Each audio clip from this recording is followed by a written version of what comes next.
খুব সেজেগুজে আজকে গিয়েছিলাম একটা বার্থডে পার্টিতে। ওয়েস্টার্ন ড্রেস পরেছিলাম কিন্তু। আর ওখানে এখন সমস্ত কিছু একটুখানি ফটো-টটো তুলে নিয়ে ওখানে গিয়ে দেখি ফ্ল্যাট বাড়িটা কী সুন্দর করে সাজিয়েছে। তারপরে দেখলাম ওখানেও আবার গোপুসোনাও বসে আছে।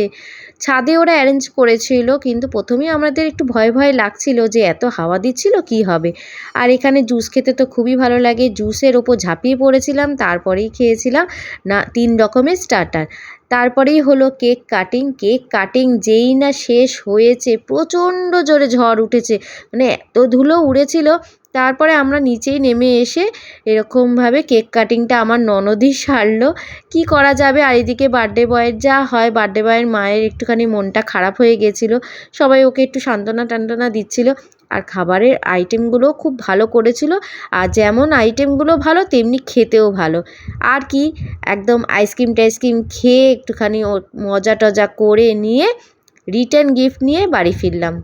মিনি ব্লগটা কেমন লাগলো অবশ্য করে জানিও কিন্তু, আর একটা লাইক করে দিও।